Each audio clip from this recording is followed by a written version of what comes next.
भाइयों, आज मैं आपको एक ऐसी रहस्यमयी सच्चाई बताने जा रहा हूं जिसे जानने के लिए हर कोई बेचैन है। ब्रह्मचर्य के वास्तविक प्रभाव कब और कैसे शुरू होते हैं। लेकिन रुकिए, अगर आपने इस वीडियो को अंत तक नहीं देखा तो शायद आप उस सबसे महत्वपूर्ण चीज को मिस कर देंगे जो आपकी जिंदगी को पूरी तरह से बदल सकती है। हम इसे स्टेप बाय स्टेप समझेंगे ताकि आपको बिल्कुल साफ हो जाए कि आपके जीवन में ये अद्भुत परिवर्तन कब और कैसे आने लगेंगे। तो अंत तक जुड़े रहें, क्योंकि यही वो ज्ञान है जो आपको वो सब कुछ देगा जिसका आपको इंतजार था। पहला स्टेप, मासूमियत का द्वार। जब आप छोटे होते हैं, आपको इन सभी बातों का कोई ज्ञान नहीं होता, न ब्रह्मचर्य का, न किसी प्रकार की उत्तेजना का। आप बस अपनी मासूमियत में डूबे होते हैं। खेलना, टीवी देखना, पढ़ाई करना और बिना किसी चिंता के जीवन को एंजॉय करना। ये एक स्वाभाविक अवस्था होती है जहां आपके शरीर में वासना जैसी कोई चीज नहीं होती। सब कुछ एकदम सरल और सहज होता है। दूसरा स्टेप, परिवर्तन का द्वार फिर आता है। वह वक्त जब आपके शरीर में बदलाव आने लगते हैं, लगभग 14 से 15 साल की उम्र में। इस समय आपको लड़कियों की ओर आकर्षण महसूस होने लगता है। अश्लील वीडियोस और हस्त मैथुन जैसी चीजें आपकी जिंदगी में दस्तक देने लगती हैं। यह वही समय होता है जब आप दोस्तों के साथ इन विषयों पर बात करने लगते हैं और धीरे धीरे उन गलतियों की ओर बढ़ने लगते हैं जिनका आपके जीवन पर गहरा असर पड़ता है। तीसरा स्टेप, पहली गलती और उसका असर। शुरुआत में आप अनुभवहीन होते हैं। जब पहली बार आप अपने शरीर के साथ छेड़छाड़ करते हैं तो यह क्रिया आपको नई लगती है। वीर्य का बाहर निकलना कठिन होता है और इसमें समय लगता है। लेकिन जैसे जैसे आप ये क्रिया करते जाते हैं, आपका मन और शरीर इसे एक आदत बना लेते हैं। फिर आप खुद को बार बार ऐसा करने का समय ढूंढते हैं जब भी आप अकेले होते हैं, जैसे बाथरूम में, रात में या जब कोई घर पर नहीं होता। चौथा स्टेप, लत और कमजोरियां। एक बार यह आदत बन जाती है तब इसे छोड़ना कठिन हो जाता है। धीरे धीरे आप अपने शरीर में बदलाव महसूस करते हैं। शरीर कमजोर होने लगता है, नसें दिखने लगती हैं, ऊर्जा कम हो जाती है।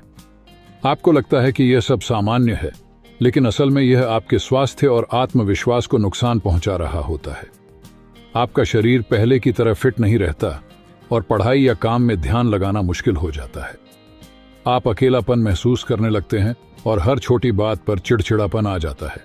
पांचवां स्टेप, बदलाव की चाह। एक वक्त आता है जब आप समझ जाते हैं कि यह आदत आपके लिए नुकसानदायक है और इसे छोड़ने की कोशिश करते हैं।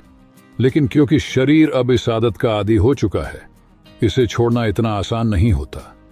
आपका मन बार बार आपको इस ओर खींचता है और आप एक बार फिर से उसी चक्र में फंस जाते हैं। छठा स्टेप, संघर्ष और फ्लैट लाइन। जब आप वास्तव में ब्रह्मचर्य अपनाने की कोशिश करते हैं तो शुरुआती 10 से 15 दिन बहुत कठिन होते हैं।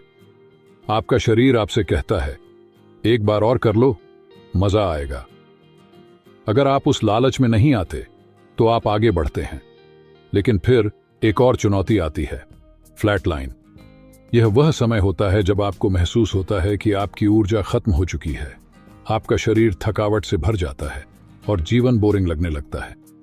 इस दौरान आपको लगेगा कि आप कुछ भी नहीं कर सकते और फिर से पुरानी आदतों की ओर लौटने का मन करता है। सातवां स्टेप, असली परिवर्तन। लेकिन अगर आप इस फ्लैट लाइन को पार कर लेते हैं तो आपको असली फायदे दिखने लगते हैं।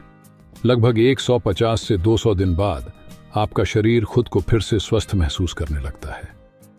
अब आप अपने विचारों को नियंत्रित कर पाते हैं, आपकी सोच शुद्ध हो जाती है और शरीर की ऊर्जा ऊपर की ओर बढ़ने लगती है। यह वह समय होता है जब आपको असली ब्रह्मचर्य के फायदे महसूस होते हैं। आपका आत्मविश्वास बढ़ता है, आपकी त्वचा में निखार आता है और आप शारीरिक व मानसिक रूप से ताकतवर महसूस करने लगते हैं। अंतिम स्टेप, आत्मनियंत्रण की विजय। अब जब आपने ब्रह्मचर्य को सफलतापूर्वक अपना लिया है तो आप देखेंगे कि आपके जीवन में कितना बड़ा बदलाव आया है। आप किसी भी स्थिति में आत्मनियंत्रण बनाए रख सकते हैं। आपके विचार शुद्ध हो गए हैं और आपका शरीर पूरी तरह से आपके नियंत्रण में है। आपकी लाइफ में जो पॉजिटिव बदलाव आएंगे, कॉन्फिडेंस, बेहतर संवाद कौशल और शारीरिक ताकत, वह आपको एक नई ऊंचाई पर ले जाएंगे। तो भाइयों, यह था ब्रह्मचर्य के विभिन्न चरणों का सफर। अब आप खुद से पूछें, आप कौन से स्टेज पर हैं और क्या आप तैयार हैं इस सफर को पूरी तरह से अपनाने के लिए? हरे कृष्णा।